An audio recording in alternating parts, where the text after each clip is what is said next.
Liquidation by way of certification. MOOE. Tatandaan nyo yung MOOE. So ngayon, ang sabi nila is System of Accounting and Liquidation of the respective budgetary allocation of each member of the Senate and the House of Representatives ay classified.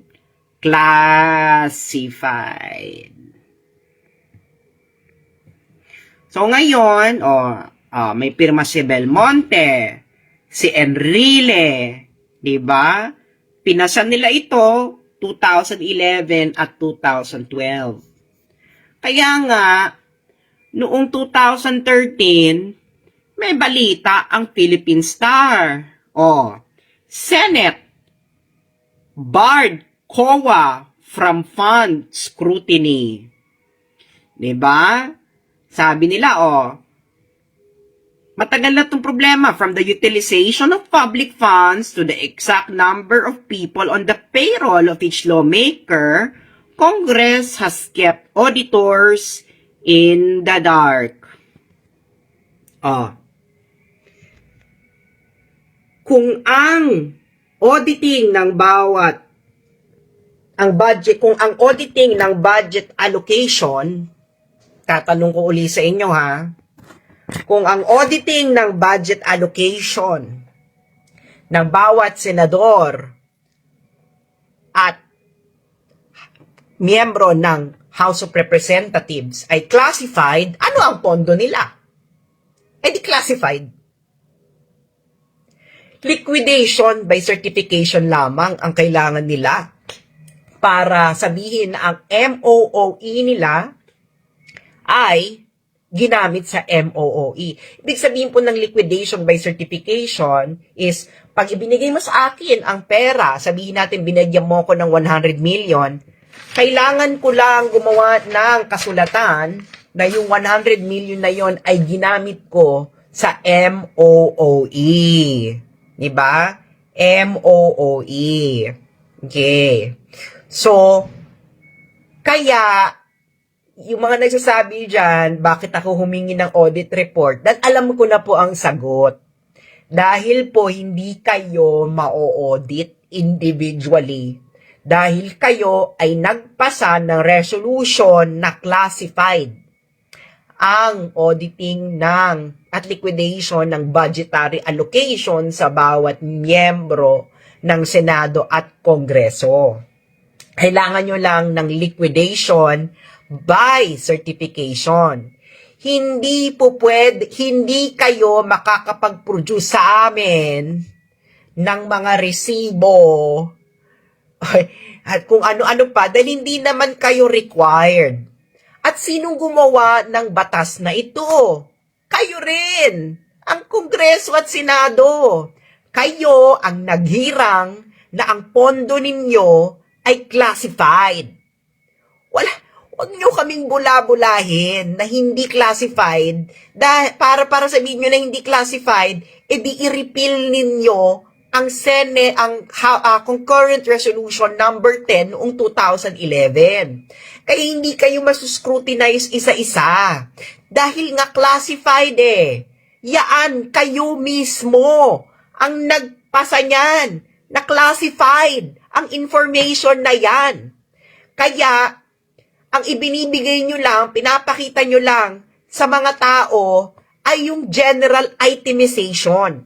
Ipapakita ko sa inyo kung anong itsura ng general itemization. Okay? Ang available lang kasi sa website ng COA ay 2020. Okay. So, ito po ang general, ganito itsura ng general itemization. Okay. Ganyan lang basic salary, chairmanship allocation, foreign travel, contractual consultant, consultative local travel, communication, representation, diba? Public affairs fund, central office staff, other MOOE. And then that's it. Pero yung auditing, okay? Ang auditing, Wala. Hindi namin alam. Okay? Kasi ang auditing po guys, sa mga nakakaalam, alam ito ng mga nagtatrabaho sa kumpanya, mga nagtatrabaho sa mga kawani ng gobyerno, halimbawa DepEd, DSWD, at iba pa, kahit mga militar, alam to. Ang auditing po, stricto po ito. Hindi lamang po ito resibo.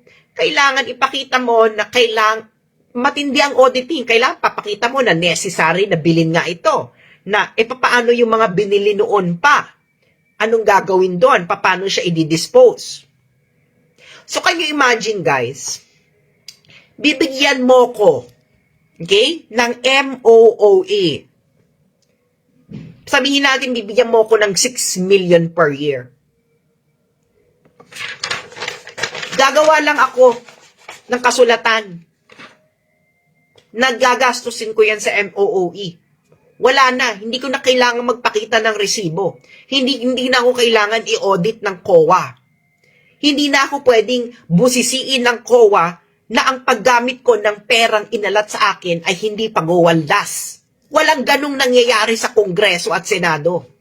Ang pera, pag ibinigay sa kanila, kanila na yon.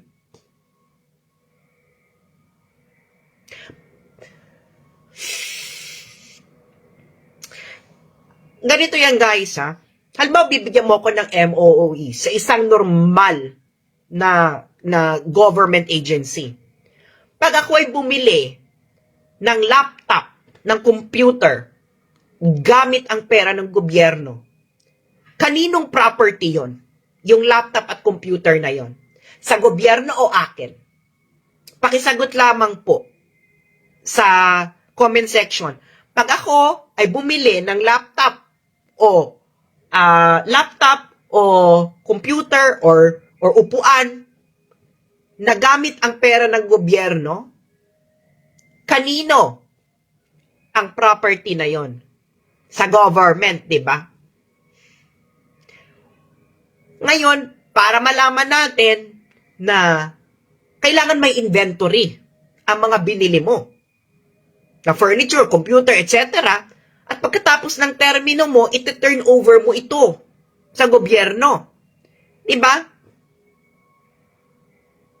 Wala pong inventory na ginagawa kung ano ang mga binili nila ng bawat isang senador at kongresista na gamit ang pera ng taong bayan. Wala. Kaya hindi natin alam kung itong mga bawat senador na to ay kongresista ay tinurn over nila sa gobyerno ang mga binili nila gamit ang pera ninyo. Wala rin pong efficiency. Okay? Wala rin pong yung sinasabi nilang burn rate, yung binabato nila kay Inday, wala rin pong information na gano'n ang Senado or Kongreso. Neon lights, they're playing with my mind. Gotta get out of here tonight.